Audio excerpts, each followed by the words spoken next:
happens when our good friend, TV chef and personality, Christian Pritchard, goes off to my motherland, Italia. Yep. You start to love wine so much, the Vino, the nectar of the gods, that you infuse it in every meal of the day, including breakfast. You're so right, Dina. And the thing, too, is it's the co-chef I work with, my good friend, a Sicilian, Frank DeCandy, if you're watching. Hello, sir.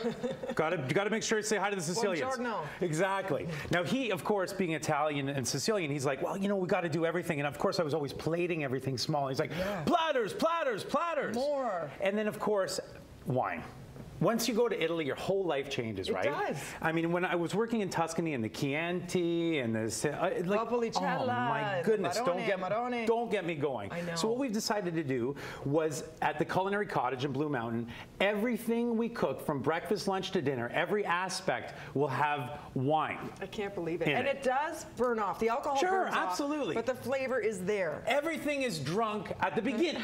Okay? Drunk dishes. Exactly, exactly. But that's the whole thing. So you know what? We've got some stuff here that's really great. One of the things that we've got is a strozzo preti, which is pre-stroker pasta. Nice thing to say in the morning. Hello, everybody. Yes, which is wonderful. Sausage that has been sort of marinated in the Chianti. So let's get it out here on the plate. It's all so about, like you said, it's the home-style cooking. Yep. It's the big, messy plates. Yep. You put it all down. You slop it into your plate, and you just enjoy the heat, the goodness. You don't worry about fussing around. That's what I love about Italy, and I love about Italians is there is no fuss. There is no bother. It's just great ingredients. It smells amazing. And when you've got great ingredients, you don't really have to do that much. But where's the wine in there? Which well, the wine is braised in with the sausages as they cook. And so it's sort of infused. Oh, well, this one is a Chianti from Tuscany. You know, we've got a Reserva, which is fantastic. And once you've had each level of the Tuscan Chiantis, it's mind-blowing. And I guess the thing is, too, when you're in Italy and you're working, you're like, is the wine really this good? Oh, yes it is. Or is it the view?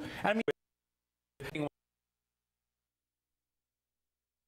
clothing, food, landscaping, it's stunning. It really is. Absolutely. And it's so fresh, and that's the philosophy that you're bringing here today. Exactly. So, for example, I see the caprese salad. Yep. I'm curious as to how you infuse the wine. By the way, very neat presentation. That's an accordion enchilada, and that's dedicated. My wife's a concert accordionist, so we have to do that just to, impress, people. It's all good.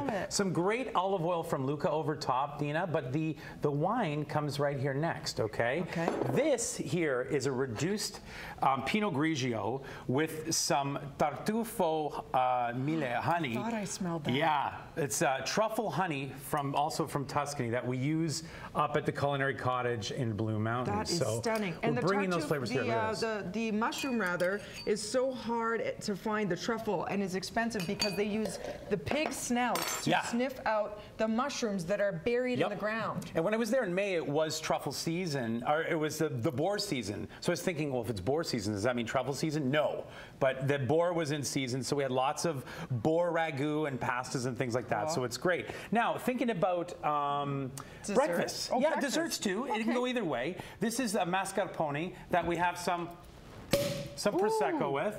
Okay, so we put a little Prosecco in with the mascarpone. We'll put a little bit more on right now. Why not? Would this ever be nice for a brunch, too? Now, that's lemon zest? Lemon zest. We've got a little bit of pepper in there to break the acidity of some of the wine. You take the great strawberry, put it through like this, boom, all done. That's all you need. And it's just regular mascarpone. That's it. Just with the lemon zest, the pepper. Exactly. Don't change a thing. And if you want to get it nice and cold, that's fine also. So let's go back this way. One of my favorite things, and pretty wild, and I'm throwing my Canadian-ism craziness into some of our great Italian food, and you have to, because the one thing that I found working with Italians, and I work with an Italian all the time, what's great is humor.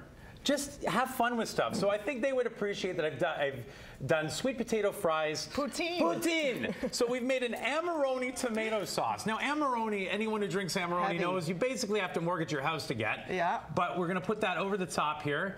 Now, just to make things a little bit more nuts, Dina, because that's what we do here when we come to BT, right? We get a little crazy. Gorgonzola. Oh, delicious. Currants, that is stunning. Because we're all about love, right? I love That's what it's all about. And it's so good for you. Sweet potatoes, nice option compared to regular fries. Instead of the gravy, you've got the sauce. The tomato sauce with the Amarone. Oh, so nice. And last but not least, dessert. I love these desserts. Now, the thing is, simplicity is where it's at. All this food is simple. So this is peaches that are absolutely just braised in Marsala. And just a tiny bit of sugar and a little bit of salt. Yeah. Thank you Frozen so grapes, much. we're done. La Bella Vita. For more information, chriscooking.com, culinarycottage.ca, @chriscooking on Twitter, and breakfasttelevision.ca. And buon appetito. Did you learn much Italian? Posso parlare italiano? Not so good. Not so good. Over to Kevin and Frank in the newsroom. Cheers.